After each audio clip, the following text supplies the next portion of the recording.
So, Mr. Shanks, welcome. Thank you. How does it feel to be on tour? I was in Newcastle, so that was horrible. And then I came back to the Central Coast. That's God's country. That really is. I don't know. It looks very island in Jurassic Parky, and it has the reptile park in it, so that was great. But like, man, I know that you're trying to start up in Newcastle, but just skip it. Just don't Go to the it. next biggest one. Go to Tuncurry or something. Like, I don't know. Yeah, I'm glad to be here. Let's put it that way. Okay, cool. What do you hope to get from the tour besides money? Oh, well, I've just got something for man. That'd be nice. The other thing is just, I think it's just a really nice consolidation of. Fuck, I'm in enemy territory here. I just realised. Like, it's just media bias. And I've been studying this subject for about 10 years straight. Mm-hmm. It's completely condensed into an hour, just the best bits of it. I think it's a very important subject for people to know. And that's what I'm hoping to get out of it, I suppose. Amazing. So, our age group and politics, do you feel they're engaged enough? Or what can we do to see more if you don't think we are engaged enough? Well, it's the constant battle, isn't it? Engaging the youth vote. I think, and I'm a very conspiratorial man, but I think that the news constantly tries to disengage people as much as possible from politics. There's a usual push to make people engaged in things that don't matter. This is a big point of the stand-up show, of sport and fashion. There's a lot of that in the big papers. And I think that the reason for that is because it's kind of just meaningless. It doesn't actually affect your life at all. And so it's a classic Roman thing of breeding games. I think that actually, really, the youth of Australia is pretty much just the same as the elderly of Australia. It's just that they've never actually been told what is important. And so obviously, if you're just sitting there being like, oh, did you hear what happened in Cabinet? It was the drama. Like, no one's going to care. Why would you care about office politics? Like, they're boring enough in your own office. Why do you want to know about Cabinet's dramas, you know? Anyway, that's my theory on it. So what do we do? I think it's just things that I've really noticed that have engaged the youth is actually just talking about substantive issues. The fact that you guys are talking about, and you're seeing the fact that more people are reading the papers as a result, basically council imploding. People want to know about that. The problem is that I don't think that a lot of newspapers actually do report on that. Even if that was happening, it'll probably just be this tiny little blip of just like, yeah, council just went into administration. Also, the Central Coast Mariners killed it last night. Like, it'll be that. So they're trying to keep your attention away from it, I think. Interesting. So how does it feel to see Murdoch finally being attacked, even though you've been trying to get attention around this for a long time? Well, who's attacking him? Rudd. Yeah. I've got to say that he's actually done a great community service by drawing people's attention to that, which is really his end game.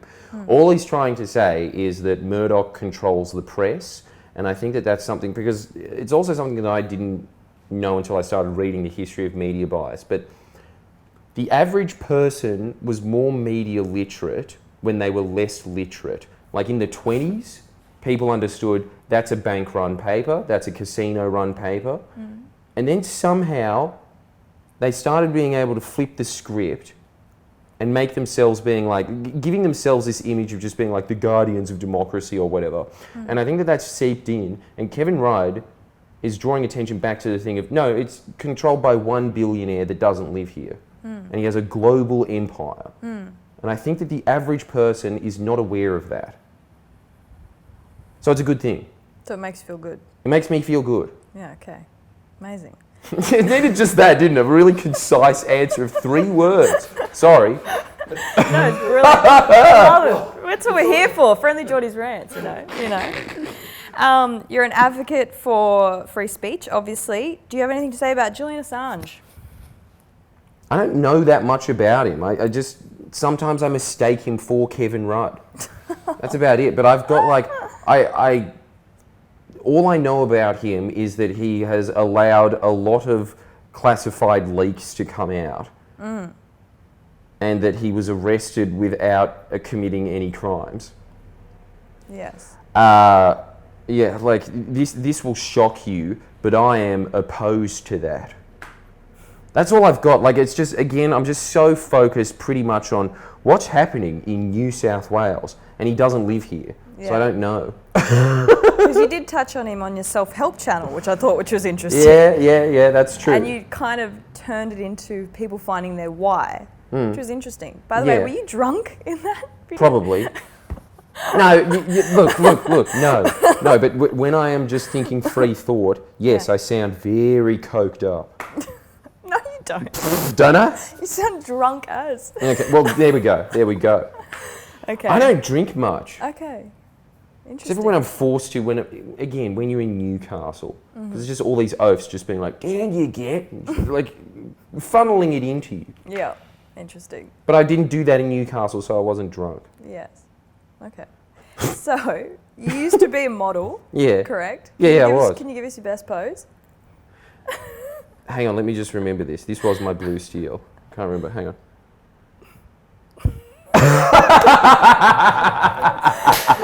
That was my signature face. That was so good. And did you ever dip a toe in acting? Because you've got, this. I mean, I went to a theatrical school. Okay.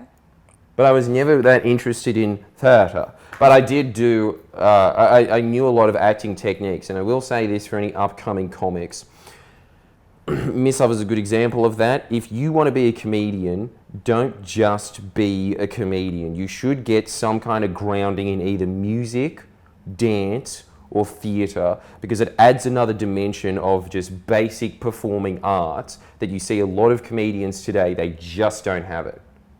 And the ones that are good at acting, they've got they're able to switch in and out of characters well. That adds a dimension. If you're good at music, or like you've studied music, you understand timing better.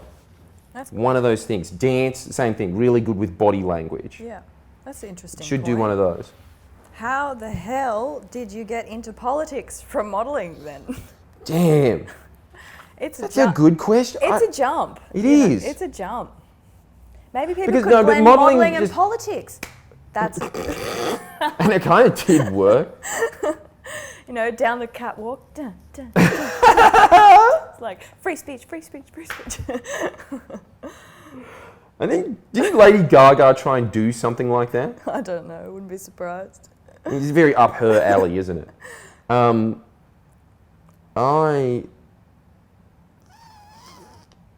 you know what it was?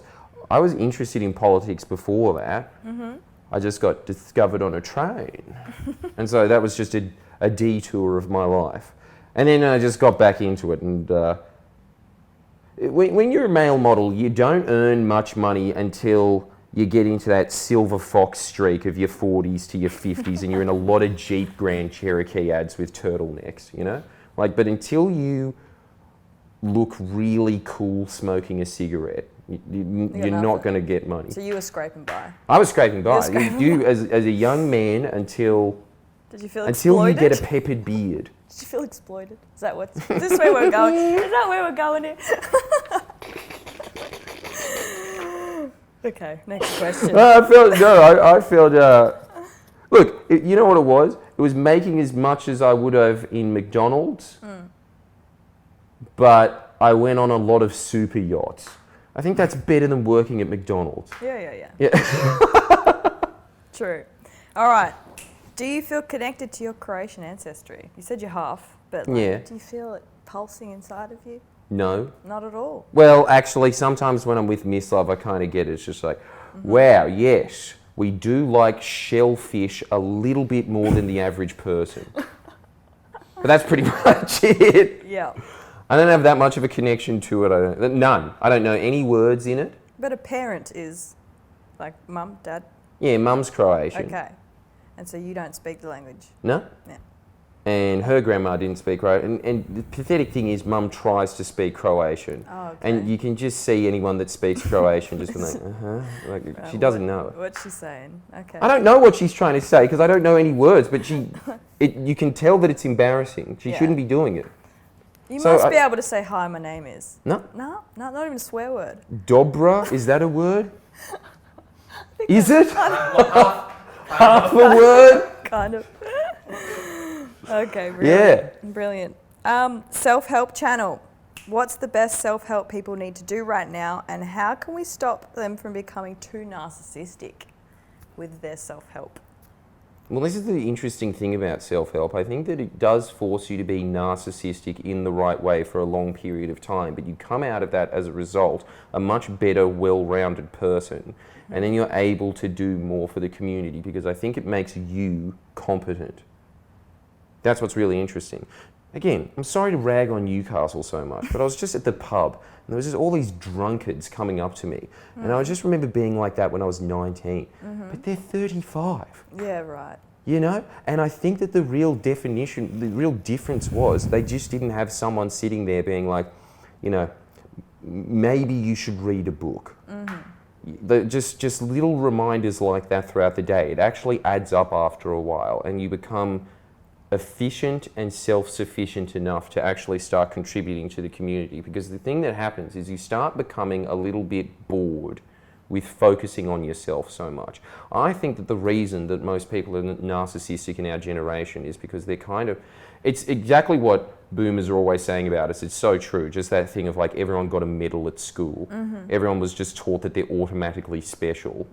And I think it's kind of just made a generation of essentially people that have the same skills as a homeless person that just live in their parents' house.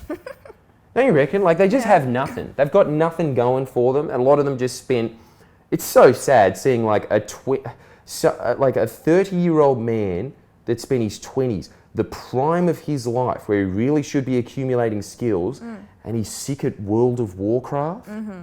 You know, like isn't there a term for it? They're called NEETs. NEETs. Have you heard of that? NEETs. Not employed, educated, something. No training. Yeah, and they're proud of it.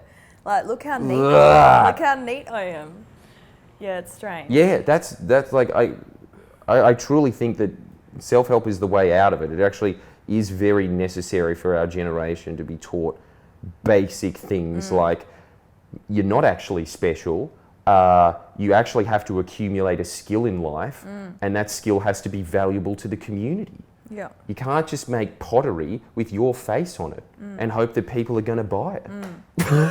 So you think that stage of narcissism that occurs when people start self-helping is a necessary period before they realise they're connected to the greater? Well, you know? It's as Aristotle was saying, I think it was Aristotle, was one of them, one of those Greek guys. They were saying that like a life that isn't observed isn't worth living. And that's what self-help does. It makes you focus on yourself a lot. It makes you focus on your strengths and your weaknesses and how to navigate through life using those things. Look, all I'm saying is I would not have created the public service that I've created without self-help. Yeah. Yeah.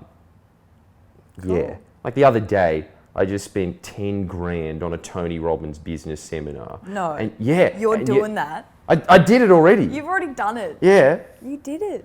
And you know what I was thinking? Like I did learn things in it. It's all hype, right?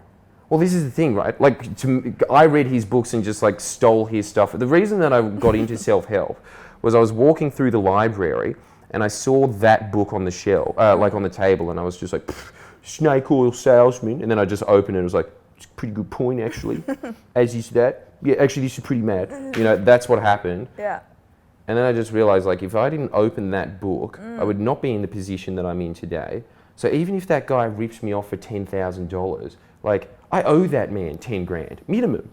Okay, give us a pointer. Give us a pointer. One thing that you learnt from there. From business? No, from him, from Tony Robbins. That you hadn't heard anywhere else. The point that he constantly honed that really hit with me first was this concept which has actually made Japan and Korea go from being as poor as Ethiopia to richer than us in the span of 1 or 2 generations. And it's because they had deeply embedded into their culture, actually from some guy in marketing in the US, but just all of them were just like, good point, and they started putting it through everything. It's the concept of Kaizen, which is constant and never-ending improvement. You're constantly just trying to look for how to improve 1%.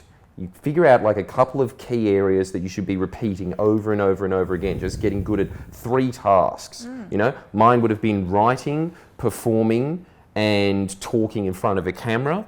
So you just focus on those 3 things. Really what you're aiming for is getting just, you know, honing in on one thing that you're not doing that well and trying to improve that little thing.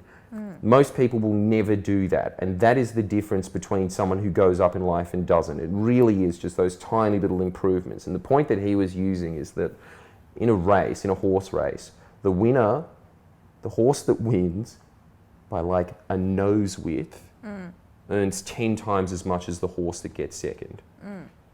It's like if you are just like a teeny little bit better than your opponent, you're going to win. And so that was just like, I think that that's something that everybody should really understand. You should, the thing that's great about human beings as well, and especially in this day and age, is you're not really competing with anyone except for yourself. But what you're trying to do is create your own little business that is its own niche. Like everyone really should be just aiming for their own little niche. So you're not beating anyone by constantly improving either. So he's an advocate for specialising, it sounds, then, rather than being a generalist. And he was ahead of the curve, because he was saying this back when he was just like, you know, the examples that he was using, it was just like, look at all these amazing achievers, such as O.J. Simpson, who I assume is only good at football. Like he was talking about, it was a book from the 80s, but he's talking about it. He was saying like, you know, the education system was set up for you to have your little factory job. But those factory jobs don't exist anymore. Now it's the World Wide Web. Now everybody has to get their own little speciality. Like the way that you are taught is 100 years behind what it should be. And he was 20 years ahead of where he should have been. So it was worth 10 grand. I'd give the man 100. Even though he's worth billions of dollars, I'm just like, I just owe it to him. I feel like if I dropped you in the bush for 6 days alone, you would have come to that conclusion by yourself anyway. What? That epiphany. I feel like. What, Kaizen? Well, yeah, this idea of focusing on a task. Dude, you know what I would have covered, like if I went into the bush? I would have just been like, I don't need anything. I can just live off the land. And I just, you know, I would be one of those bushmen, you know? So like... You'd have a meltdown, little one. Yeah, I'd have a meltdown. And I also just wouldn't, you know, be in the 21st century. Like I'd be a sick caveman. For 6 days? Yeah, well, obviously, like if you're going to be alive. Yeah. But it wouldn't be the same. It would, like, yeah, you'd learn Kaizen, but you'd learn Kaizen in the Neolithic age. Yes. All right. Well, you talked about books before, or like the lack of those Newcastle drunkards reading books. What book would you recommend for people besides the Bible? Damn, which I haven't read. I would recommend Unlimited Power. I can't recommend him enough. This is Tony Robbins' whole shtick. I've read every self-help book on earth, and I've got just the gems. That's it. And I'm extremely tall.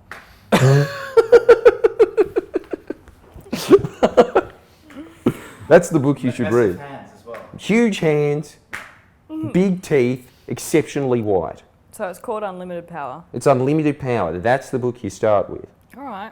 Fair point. Okay, back to politics. What have you learned from interviewing all these politicians?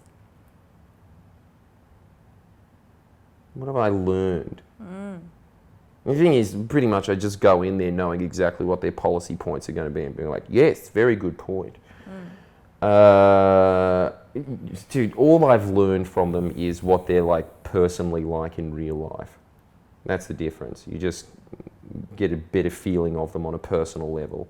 And what's That's that? what I was just trying to actually put out. Yeah. Do you feel like they're nervous around you? Yeah, of course they would be. Like, I'm not a good interviewer. That's the first thing that would be like really nerve-wracking. But the second thing, I guess, is that they're you know what actually happens? They're extremely nervous for about half the interview, and then they loosen up towards the other half of the interview. And you know what they always say at the end? That was fun, which really shows how boring and scary their lives are. Just any interview they're ever in, they're just sitting there about how am I going to get my head ripped off today? And then someone comes up to them and is just like, so, do you like Warhammer? Like, they don't get that. It's pretty much just like an interview that, you know, the guy from Tame Impala would get. Hilarious. All right, what kind of world would you like to live in if you could be, I guess, dictator? Damn. Maybe not. Okay, let's just go. Administrator of New South Wales. Yeah. Administrator of New South Wales for life. There'd be a lot of golden statues of me on a horse with a massive sword. Dude, you know what though? I did go to Turkmenistan and I was just like, damn, nice clean floors. It was just like, they get shit done. Yeah. You know, like honestly, if I was... If I was just here, I would be dedicated to you, you know, like huh? like a planet. You ruled a planet. Like, what would that planet look like? You know, clean slate, build it up. A lot more. Oh man, it'd be like intertwined with a lot of trees, and every building would kind of look like it does in Beijing, but they'd all be spread out. That's what my little SimCity world would look like. And I'd be, God,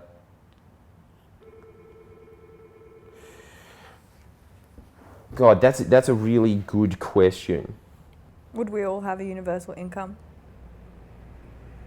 No, you know what I think is like, you know what, like I understand the economic argument for it, but it also pisses me off that I have to pay for like a bunch of musos that make objectively shit music to just sit around all day. And it's just like, well, fuck you, I work. Like, you know what, I think actually Labor has the right answer to that. It's a guaranteed job.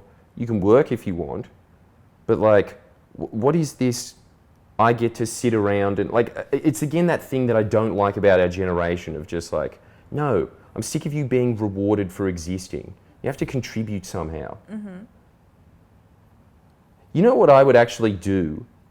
Two things. First off, I would make self-help mandatory in schools.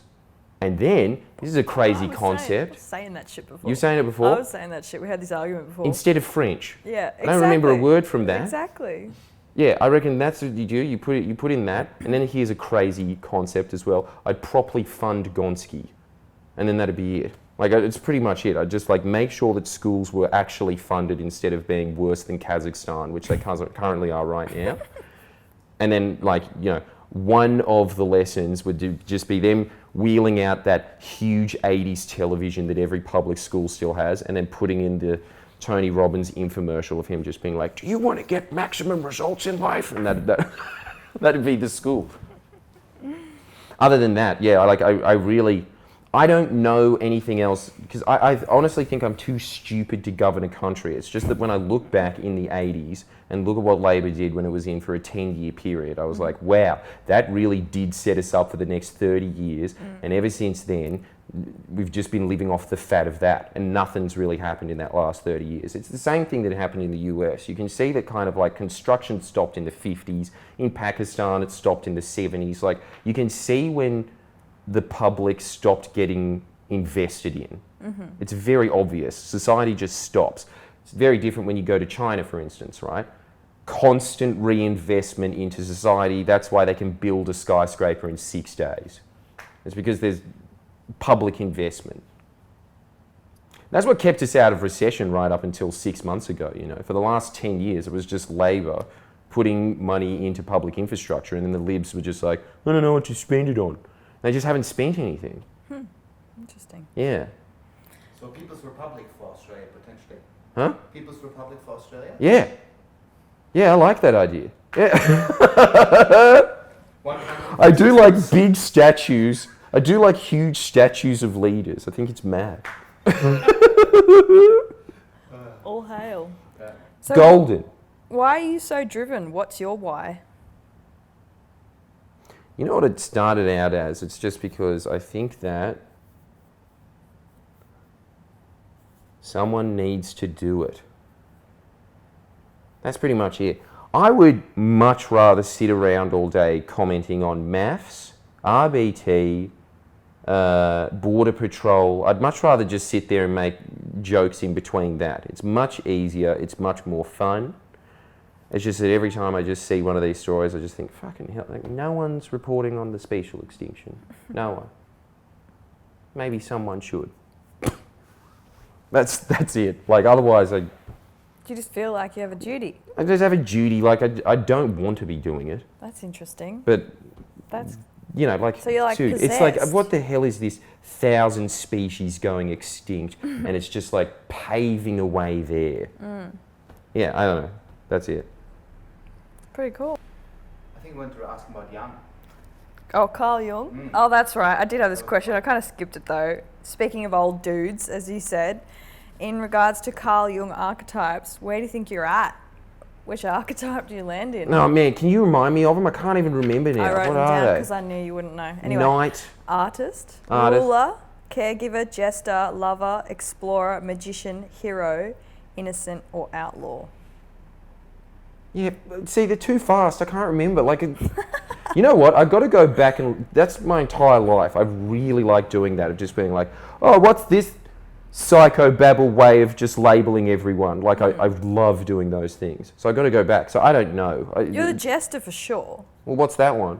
Well, it's like a comedian, right? Well, I guess the interesting thing what I want to ask is like for a period of a week, you were the biggest media outlet in Australia. Yeah, that's right. So did that go to your head, or how did it make you feel? It just made me feel good knowing that there was a lot of journalists online that I hate, and they hate me, and they were very upset about that. But that was it. It was just pure Schadenfreude. That's it. It felt really nice that they were just on Twitter being like, no, my articles aren't coming up on Google. Good. I have a good question. What's your morning routine? Give us a little bit of insight into how you manage the chaos of your life. There must be a way you start your day. Yeah. I get up, I go on a walk, I think about what I'm grateful for on that walk, I get in my car, I listen to an audiobook, I go to work, I read for about an hour, and then I do the most important task of the day, which usually is stand up or like the big video that I'm working on, that I work on for maybe a couple of months. And then the rest of the day I do administration. But I do think that that's very important. You want to oxygenate yourself first thing in the morning. You want to get in a good mindset, because apparently that first 20 minutes that you're awake, that kind of sets up how your brain's going to think for the rest of the day. So if you get that handled, and then you do the most important task first, if you don't do that, for the rest of the day, you'll just be putting it off and you won't do it. So you have to discipline yourself to do that. And then after that, every other task is a lot easier because you did the hardest thing. As Brian Tracy always says, eat that frog. I think that's a really good way of thinking about it. The task that you don't want to do, do it first. Get it. And you don't even have to do it. If it's a big task, just a little bit. That classic thing, just chip away at it. You know? Even if you don't, if you're writing something, for instance, even if everything that you wrote you're just throwing in the trash, it's the fact that you got into the discipline of doing that. That's my morning routine. It's good. Cool. I think we're done. Very, very good. Thanks so much. Yeah, thank you. No worries, no worries. Yeah, that's Appreciate awesome. it. Thank you.